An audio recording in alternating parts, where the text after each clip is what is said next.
The morning Chief Petty Officer Marcus Dellwood found Atlas lying in the backyard. He didn't yell. He didn't cry. He didn't even curse. He just knelt down in the wet grass on that cold Thursday in November, placed both hands on that dog's ribs, felt them rising and falling in shallow, desperate little waves, and something behind his eyes went very, very quiet. The kind of quiet that takes 22 years of naval special warfare to build.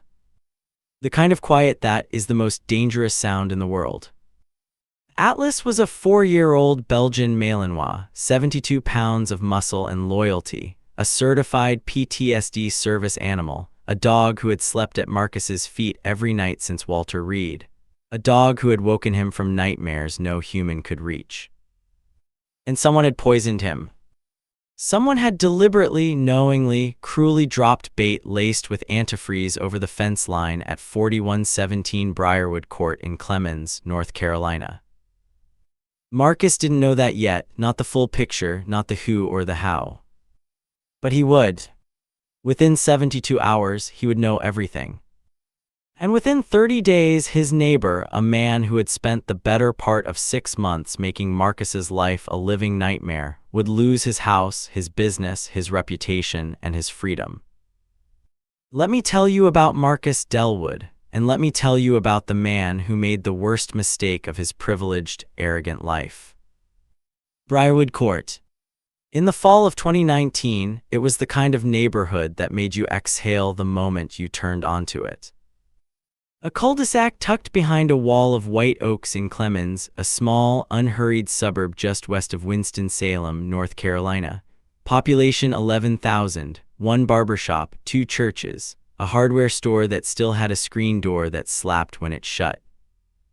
The houses on Briarwood Court were not large, they were not fancy.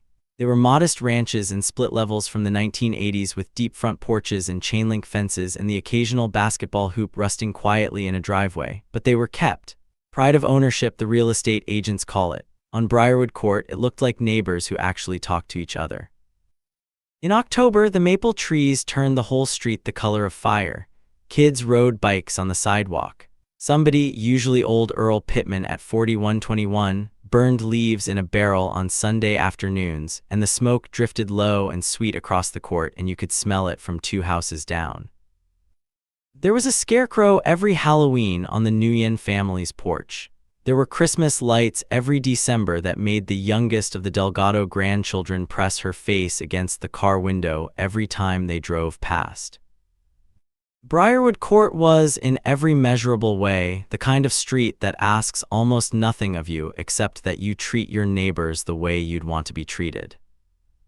Most people managed it just fine. One person did not. But we'll get to him. Chief Petty Officer Marcus James Dellwood, United States Navy, retired. He was 51 years old in the fall of 2019, 6 feet even, 185 pounds of wiry, deliberate calm. He had a gray at his temples that had been there since his late 30s, a scar along his left collarbone that he never explained, and hands that were wide and capable and looked like they'd done real work in the world, because they had. Marcus enlisted in the Navy in 1997, fresh out of Forsyth County, the kind of young man who needed a container for what he was carrying inside.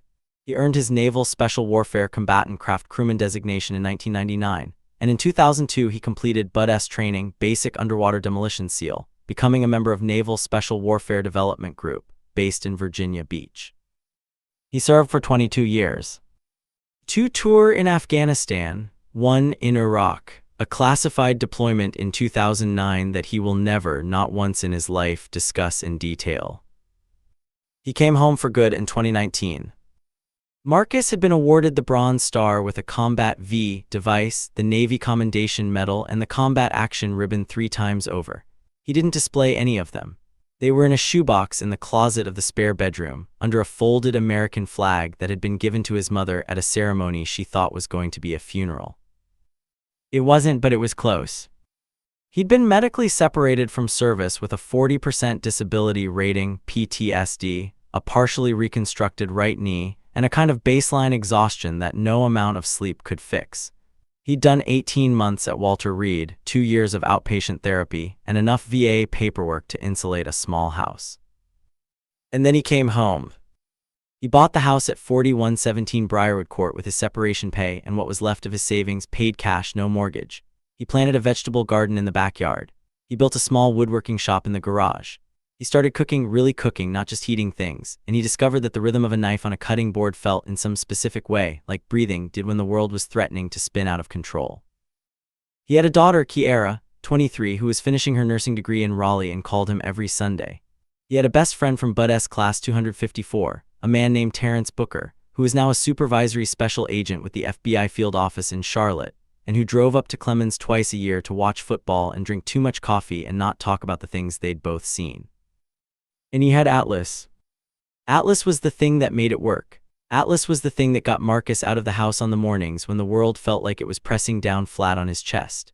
Atlas was the dog who could tell the difference between a car backfiring and a car backfiring, if you understand what I mean.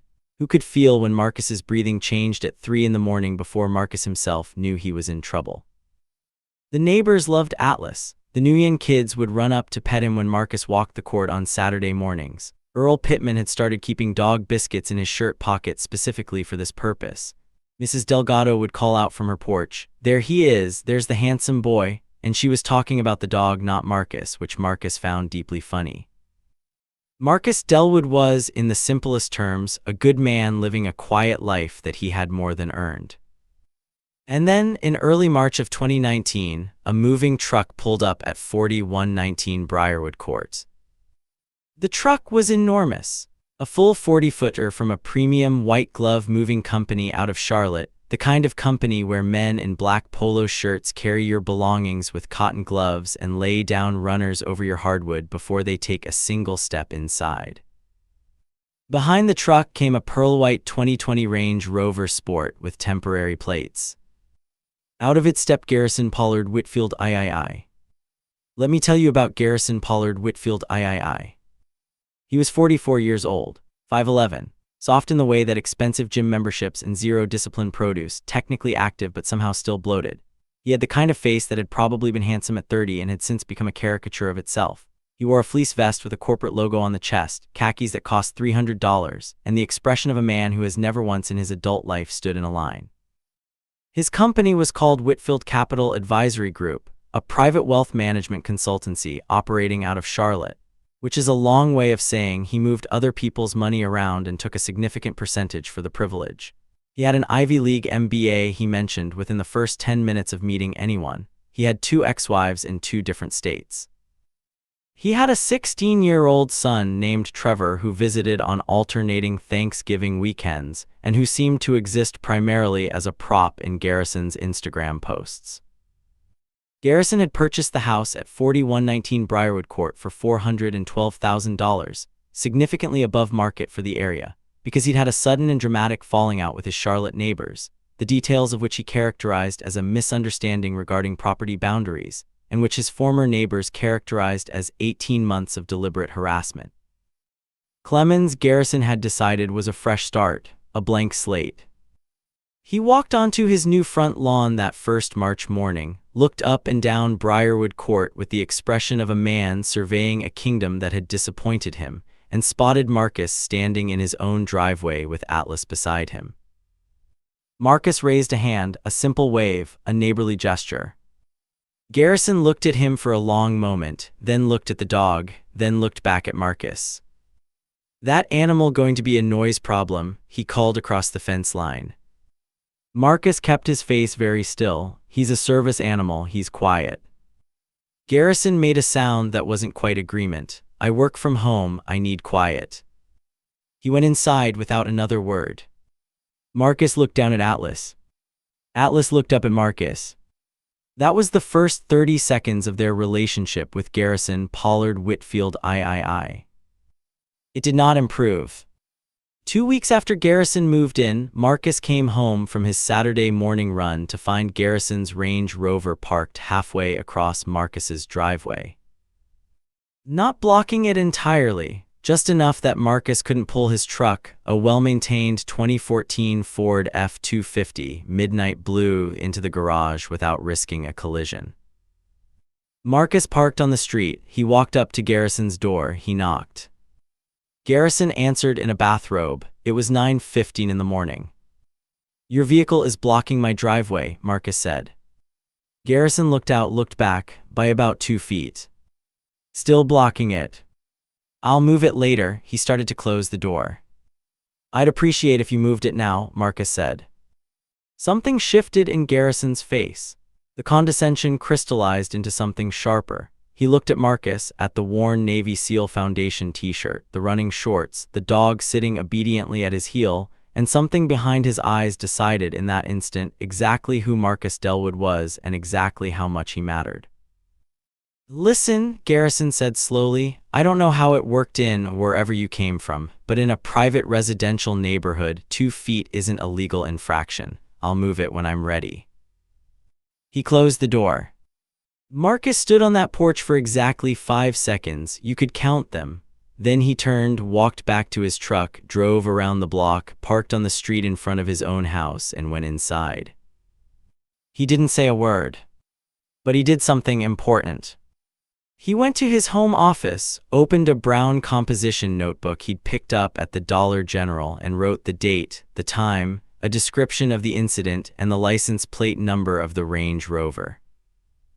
Now let me pause here and ask you something. Have you ever tried to be the reasonable one? Have you ever swallowed your frustration, walked away, and chosen peace, only to have it read as weakness by someone who's never had to practice restraint in their life? Drop a comment. Tell me what happened. Because I think a lot of you know exactly how Marcus felt in that moment. The composition notebook, remember it. It's going to matter. Over the following 6 weeks, the incidents kept coming. Small ones. The kind that are infuriating precisely because they're too petty to call the police about, too real to ignore. Garrison's outdoor speakers mounted on his back deck, blasting what Marcus could only describe as aggressively curated business podcast content at 7 in the morning on weekdays. A bag of garbage that appeared on Marcus's lawn one Wednesday, not blown there by the wind, placed 2 steps onto the property next to the mailbox. A certified letter from Garrison's attorney, an actual attorney, complaining that Atlas's barking was a nuisance and a violation of Forsyth County Noise Ordinance 1784, Section C. Atlas had barked twice, once at a squirrel, once at a UPS truck. Marcus called the county. He confirmed that Atlas had not violated any ordinance. He went home. He opened the composition notebook. He wrote it all down. And then, on a wet Tuesday in late April, Garrison said the thing that crossed a line. Marcus was in his front yard pulling weeds from the flower bed when Garrison pulled into his driveway and stepped out with a phone pressed to his ear. He glanced over the fence at Marcus. He finished his call. He slid the phone into his vest pocket. And then he said it. You know, I looked you up, your little SEAL thing, 22 years, and what do you have to show for it? A VA check and a dog. He went inside. Marcus set down his trowel. He sat back on his heels in the dirt. He looked at his hands. He breathed. And he went inside and opened the composition notebook. Spring turned into summer on Briarwood Court. And Garrison Whitfield turned the heat up with it. In May, Marcus discovered that Garrison had submitted a formal complaint to the Clemens HOA. Briarwood Court fell under the Piedmont Estates Homeowners Association, which met quarterly at the community center, claiming that Marcus's woodworking shop in the garage constituted an unauthorized home business, in violation of HOA Bylaw 14.3. He'd included photographs taken from the shared fence line and a signed statement from a neighbor, a woman on the far end of the court who'd moved in 3 months prior and had apparently been convinced by Garrison that the occasional sound of a bandsaw was a code violation. The HOA reviewed the claim. They determined that personal hobbies conducted in a private garage did not constitute a home business. The complaint was dismissed. Marcus wrote it in the notebook. In June, someone keyed the passenger side of his F-250. A single long scratch from the front door to the rear quarter panel. Clean, deliberate, the kind of scratch you make when you want someone to know it wasn't an accident. Marcus called the non-emergency police line. A Forsyth County Sheriff's deputy named Vasquez came out, took a report, noted that there were no witnesses and no camera footage that covered that angle of the driveway. Marcus went inside. He ordered 3 more security cameras from Amazon, 4K resolution, night vision, wide angle. He mounted them himself that afternoon. They covered every inch of his property line, including the stretch of fence adjacent to Garrison's driveway. He wrote the camera installation date in the notebook. In July, something happened that made Marcus's jaw tighten in a way that took him 20 minutes of deliberate breathing to release. He came home one afternoon to find that the garden bed he'd planted along the property line, tomatoes, peppers, a row of sunflowers that had just started to bloom, had been sprayed with something. A herbicide. The plants were already browning at the edges, curling inward the way plants do when they're being chemically burned from the outside. He documented everything: photographs, a soil sample in a Ziploc bag saved in his freezer, the timestamp from his security camera showing Garrison moving along the fence line the previous evening with what appeared to be a spray bottle. He called a lawyer. Her name was Patricia Osei-Quame, family law and civil litigation, based in Winston-Salem. She came highly recommended by Terrence Booker, who knew everyone worth knowing in the Piedmont Triad's legal community. She was 48 years old, wore reading glasses on a chain around her neck, and had the particular quality of calm that belongs to people who are extremely good at what they do. She looked at the notebook, she looked at the photographs, she looked at the camera footage. "You've been keeping meticulous records," she said. "Force of habit," Marcus said. She smiled. "Keep the habit." He went home. He kept the habit. Now let me pause here again and ask you something. Have you ever had a neighbor who seemed almost dedicated to making your life miserable? The kind of person who seems to have nothing better to do than find new ways to provoke you? Tell me about it in the comments, because what Marcus was dealing with wasn't just bad manners. This was a campaign. And what nobody, not Garrison, not the HOA, not anyone on that cul-de-sac, understood was that Marcus Dellwood had spent 22 years planning things under pressure. He was not falling apart, he was building something. But then Garrison Whitfield did something that changed the nature of the entire situation. It was a gray Thursday morning in November 2019. 5:47 a.m., still dark, the kind of cold that moves inside your coat. Marcus was in the kitchen with his first cup of coffee when Atlas, who slept on a pad near the back door, stood up, walked to the glass slider, and whimpered once. A short, confused sound that Marcus had never heard from him before. Marcus let him out. Atlas walked to the far corner of the backyard, near the fence line, and lay down in the grass. Just lay down, which Atlas did not do outside, not without a command. Marcus set down his coffee and walked out in his socks. He found Atlas on his side, breathing fast and shallow, his eyes glassy, his nose wet. He wasn't seizing, not yet. But his gums, when Marcus carefully lifted his lip and checked, a thing he knew to do because of what he'd seen on a combat deployment in 2007, a village in Kandahar province, a dog the unit had adopted, a similar situation, his gums were pale. Almost white. Marcus said Atlas's name once, very quietly. Then he picked up all 72 pounds of him, carried him through the house, and drove 94 miles an hour to the Banfield Animal Hospital emergency line in Winston-Salem. The veterinarian on call, a woman named Dr. Huang, met him at the door. She took one look at the dog's gums, ran a quick assessment, and said the word Marcus had already been dreading. Antifreeze, ethylene glycol. How long ago do you think he ingested it? I found him 40 minutes ago. Then we might have a window. They worked on Atlas for 4 hours. Fompazole, the antidote, administered intravenously. Aggressive fluid therapy. Activated charcoal. A second vet came in at 7 a.m. and didn't leave until noon. Marcus sat in the waiting room in his socked feet the entire time. He didn't call anyone, he didn't check his phone.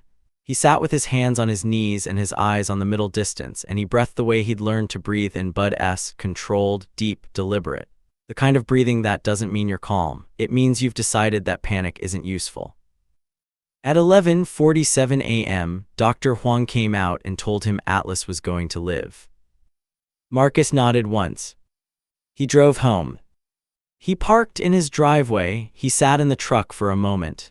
Then he looked at the fence line between his yard and Garrison Whitfield's.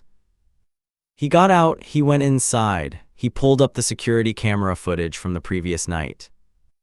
There, at 11:23 p.m. in the 4K nighttime infrared footage from the camera mounted on his rear eave, was Garrison Whitfield, standing at the shared fence line in a dark jacket, a small bag in one hand, reaching over the fence, dropping something in the grass on Marcus's side. 22 seconds of footage, clear, unambiguous. Marcus watched it 3 times. Then he closed the laptop. He called Patricia Osei-Quame. He called Terrence Booker. He did not call Garrison Whitfield. He did not walk next door. He did not raise his voice. He just went inside, closed the door behind him, and made another cup of coffee. If you think Marcus Dellwood is going to let this go, you've never met a man like Marcus Dellwood. Here's what nobody knew at the time. Here's what Garrison Pollard Whitfield III, in all his arrogance, all his entitlement, all his casual contempt for the quiet man next door, had never bothered to find out. Let me tell you about Terrence Booker.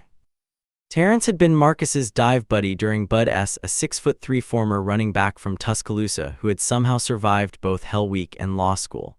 After leaving the Navy, he'd gone into federal law enforcement, rising through the ranks of the FBI to become, by 2019, a supervisory special agent in the Charlotte Field Office's Financial Crimes Unit. The Financial Crimes Unit. Now, let me also tell you about Whitfield Capital Advisory Group. Garrison's company had, over the previous 18 months, attracted quiet but sustained attention from the SEC's Office of Investor Education and Advocacy. 3 separate clients, one in Charlotte, one in Raleigh, one in Atlanta, had filed complaints alleging that Garrison had misrepresented the risk profile of investment vehicles he'd sold them, resulting in significant losses, while Garrison's own management fees remained untouched. The SEC complaint was a civil matter, slow-moving, still in preliminary review. But here's the thing about the FBI's Financial Crimes Unit and the SEC. They talk to each other, especially when the same name comes up more than once. Terrence had known about Garrison Whitfield since June of 2019. He hadn't mentioned it to Marcus because at that point it was not Marcus's business and it was not yet a criminal matter. But when Marcus called him on that Thursday in November, when Terrence heard the word antifreeze and Atlas and the flat, controlled tone in his old friend's voice, Terrence Booker made 2 phone calls of his own. The first was to Patricia Osei-Quame to coordinate. The second was to a colleague in the Charlotte Field office to check on the status of a certain financial crimes investigation and see whether any recent developments might expedite the timeline. Meanwhile, Marcus returned to his attorney's office the following morning with his composition notebook, his camera footage on a laptop, a sealed Ziploc bag containing soil samples from the burned garden bed, Dr. Huang's veterinary report documenting the antifreeze poisoning, and a receipt showing he'd paid $6,400 in emergency veterinary bills. Patricia reviewed everything. She was quiet for a long time. Then she said, "Marcus, the animal cruelty charge alone, deliberate poisoning of a certified PTSD service animal, that's a Class I felony in North Carolina under General Statute 14360, and the footage places him there. The veterinary report establishes the cause, the timeline connects." She took off her reading glasses. "I'm going to file a civil suit for property damage, emotional distress, and intentional infliction of harm. We're talking pain and suffering, cost of care, loss of the service animal's function during recovery, and if Atlas had died, wrongful destruction of a service animal, which carries its own federal implications." She pulled up a figure on her notepad and slid it across the desk. Marcus looked at it. It read $1,200,000. "And that," she said, "is before punitive damages." Now let me pause here one more time and I want to ask you something directly.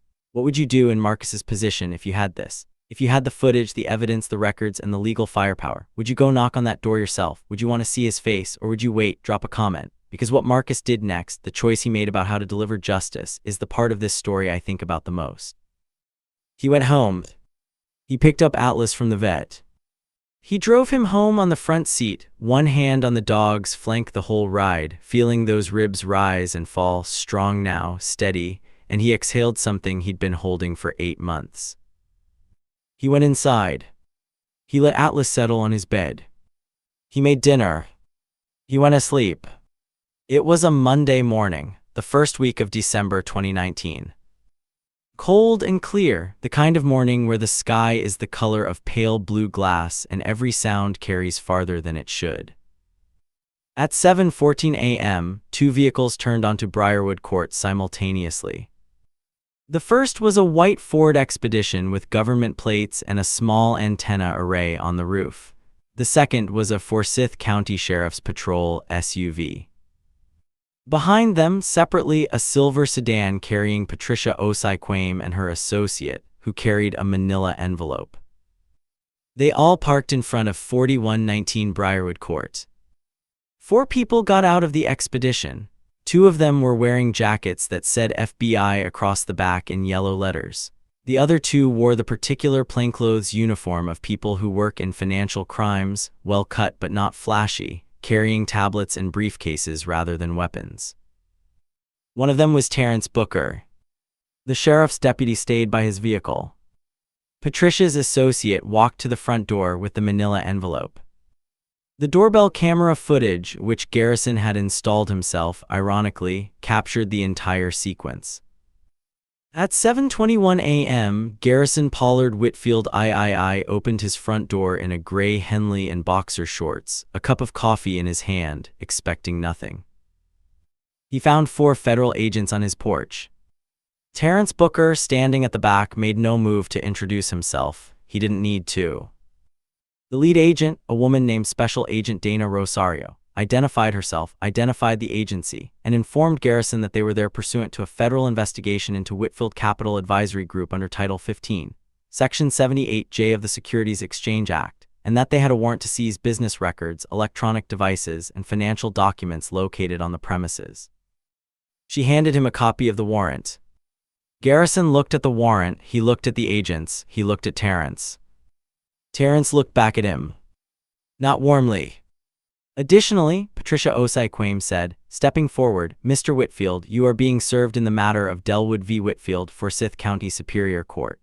This is a civil complaint for property damage, intentional infliction of emotional distress, willful destruction of a certified service animal, and violation of North Carolina General Statute 14360. She nodded to her associate, who placed the envelope in Garrison's hands. Garrison said nothing. He was still holding his coffee. The amount sought, Patricia continued, is $1,200,000 in compensatory damages, plus punitive damages to be determined by the court. From across the street, Earl Pittman had stepped onto his front porch. Mrs. Delgado stood at her living room window. The Nguyen family's porch light was on, and one of the kids, the oldest boy, maybe 14, was standing on the steps watching. They didn't cheer, they didn't jeer, they just watched. At 4117 Briarwood Court, the front door did not open. Marcus Dellwood was in his kitchen. He was making eggs. He had the radio on low, country station, something instrumental. Atlas was at his feet, solid and warm, his coat shining, his weight steady against Marcus's leg, the way he always stood when Marcus was cooking. Marcus knew what was happening next door. He didn't go watch. He didn't need to. 3 of Garrison's devices were seized that morning. By noon, his business accounts had been frozen pursuant to the federal investigation. By 2 p.m., the Forsyth County Sheriff's Office had filed a separate criminal complaint related to the poisoning of a service animal. The camera footage had been shared with law enforcement the previous week, and the district attorney's office had moved with what the deputy DA would later describe, in a brief courthouse hallway comment to a reporter, as unusual speed. Garrison was arrested at 4:47 p.m. that same Monday at his home, and charged with 1 count of felony animal cruelty under North Carolina General Statute 14360 and 1 count of criminal mischief relating to the keyed vehicle and herbicide destruction of personal property. He was released on bond that evening, $35,000. He sat in his Range Rover in his driveway for 11 minutes before he went inside. The motion-activated camera at 4117 Briarwood Court recorded this. The timestamp is in the court record. Marcus's attorney would later tell local media, in a brief statement, no interviews, that the civil matter was resolved 11 weeks later when Garrison Whitfield's insurance carrier and personal attorney reached a settlement agreement totaling $847,000, inclusive of the veterinary costs, property damages, punitive component, and legal fees. $847,000. After the federal agents left that Monday morning, Briarwood Court settled into an unusual quiet. Not the comfortable quiet of a neighborhood at rest, a different kind, the silence of a street holding its breath. By Tuesday, word had spread the way word always spreads in a neighborhood like that, not through gossip, exactly, but through the slow, unavoidable current of people who share sidewalks and mailboxes and the exact same morning papers. Earl Pittman brought Marcus a pound cake. He set it on the porch without knocking, just left it there with a note that said, "Glad the dog's okay." The Nuyens sent their oldest boy over with a card signed by the whole family. Mrs. Delgado, who had not spoken to Marcus since the HOA complaint, who had signed Garrison's statement because she'd been told, in carefully chosen words, that the workshop noise was impacting property values, knocked on Marcus's door on a Wednesday afternoon and apologized. She brought tamales. She cried a little. Marcus told her it was fine, he meant it. Garrison Whitfield did not leave his house for 9 days. When he did appear briefly to take the garbage to the curb one Sunday night, he moved with the particular quality of a man who has stopped expecting the world to treat him a certain way. The Range Rover sat in the driveway untouched. The outdoor speakers were silent. The lights in the house were on, but the curtains were drawn. He did not make eye contact with anyone on the courts. Nobody waved. The moving truck came on a Tuesday in late January 2020, a smaller truck this time, a budget rental. Garrison loaded it himself, mostly with the help of one man Marcus didn't recognize. They worked through the morning. They were done by early afternoon. Garrison pulled the Range Rover out of the driveway at 2:17 p.m. He stopped at the edge of Briarwood Court just for a second. He didn't look back. He turned left, and he was gone. Nobody waved goodbye. The federal investigation into Whitfield Capital Advisory Group concluded in the spring of 2021. Garrison Whitfield was charged with 7 counts of securities fraud and 1 count of wire fraud under Title 18 of the United States Code. He entered a plea agreement in August of 2021, 20 months in federal minimum security, 3 years supervised release, and restitution payments to his former clients totaling $1.4 million. His wealth management license was permanently revoked. His Range Rover was sold at auction.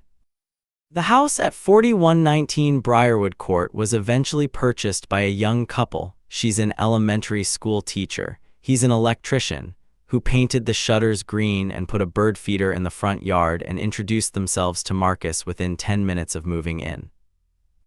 Their names are Josh and Amber Cahill. Atlas is Amber's favorite person on the block. As for Marcus, his life returned by careful degrees to the piece he'd built for himself.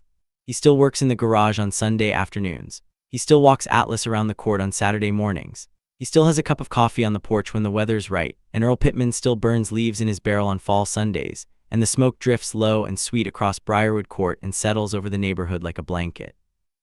The garden bed along the property line, the one Garrison had sprayed and burned. Marcus turned the soil that March, added compost, put in new seed. By June of 2020, the tomatoes were coming in stronger than they ever had. By August, he had more peppers than he knew what to do with, and he brought bags of them to every house on the court, and Mrs. Delgado made salsa verde with them and brought him back a jar with a ribbon on top, and he put it in the pantry and used it slowly, carefully, making it last. And the sunflowers, the ones that had died in July, bloomed the following summer, 8 feet tall, a whole row of them, gold against the fence line. You could see them from the street. I want to close with something simple. Marcus Dellwood did not want to fight Garrison Whitfield.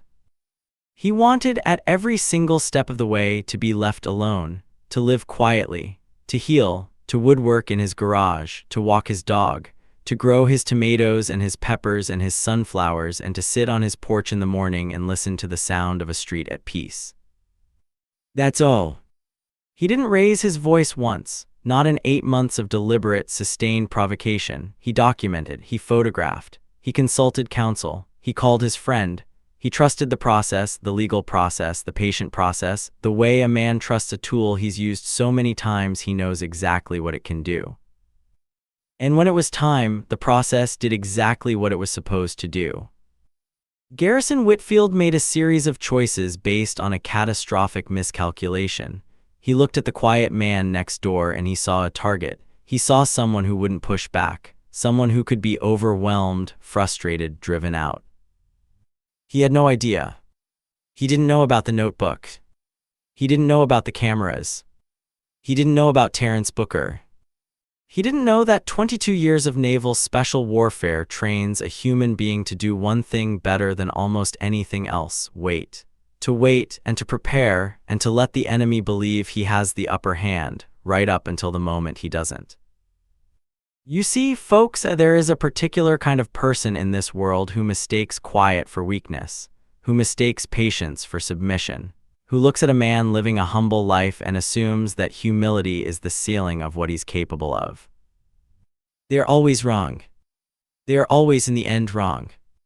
Never mistake a quiet man for a weak man. Never mistake patience for permission. And never, not ever, pick a fight with a veteran who has nothing left to prove. Marcus Dellwood proved that, quietly, deliberately, the way he did most things.